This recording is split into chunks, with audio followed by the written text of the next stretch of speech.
வணக்கம் மக்களே. இன்றைக்கி பார்த்தீங்கன்னா ஐபிஎல்லோட இறுதிப் போட்டி ஃபைனல் நடக்க போகுது.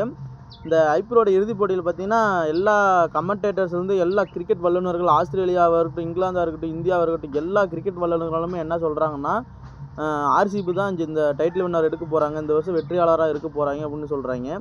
அது ஏன் அப்படின்னு கேட்டால், ஆர்சிபி நல்ல கிரிக்கெட் விளாண்டுருக்காங்க அப்படின்னு சொல்கிறாங்க. ரொம்ப நல்ல கிரிக்கெட் விளாண்டுருக்காங்க, அவங்க தான் வெற்றியாளராக இருக்கணும், இருந்தால் நல்லாயிருக்கும் அப்படின்னு சொல்லிட்டு எல்லா கிரிக்கெட் வல்லுநர்களுமே, எல்லா கமெண்டேட்டர்ஸ் எல்லாருமே சொல்கிறாங்க. அதுக்கு ஆப்போசிட்டாக பார்த்தீங்கன்னா பஞ்சாப் கிங்ஸில் எனக்கு தெரிஞ்ச வரைக்கும் ஆர்சிபியோட நல்ல கிரிக்கெட் விளாண்டுருக்காங்க அப்படின்னு நான் சொல்லுவேன்.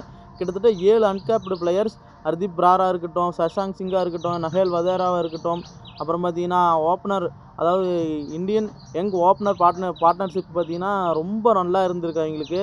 இப்போ பிரியான்சாரியா, பிரப்சிம்ரன் சிங் சொல்லிட்டு கிட்டத்தட்ட 7 அன்கேப்டு பிளேயரை வச்சு அவங்க ரொம்ப நல்லா மூவ் பண்ணி இவ்வளோ தூரம் வந்திருக்காங்க. கிட்டத்தட்ட 7 மேட்சுக்கு மேலே சேசிங்கில் தான் வின் பண்ணிருக்காங்க. கிட்டத்தட்ட 7 மேட்சுக்கு மேலே சேசிங்கில் வின் பண்ணிருக்காங்க. செட்டிங்கில் தான் கொஞ்சம் அடிக்கணும்னு சொல்லிட்டு போயிட்டு இந்த பிளே ஆஃப்ஸ் குவாலிஃபயர் 1 மேட்ச்சில் கூட அப்படி தான் எல்லாமே டக்குன்னு விக்கெட்டை விட்டு தோல்வியை சந்தித்தாங்க. இன்றைக்கி பார்த்தீங்கன்னா பஞ்சாபுக்கு கிட்டத்தட்ட ஒரு 50-50 சான்ஸ், பஞ்சாப் ஆர்சிபி 50-50 சான்ஸ் இருக்குது.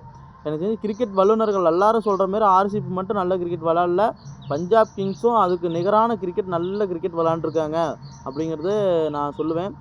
உங்களுடைய கருத்து என்னங்கிறத கமெண்ட்ஸில் சொல்லுங்கள் மக்களே. யார் டைட்டில் வின்னராக இருப்பாங்க, உங்களுடைய யூகம் என்ன சொல்லுது அப்படிங்கிறத கமெண்ட்ஸில் சொல்லுங்கள் மக்களே.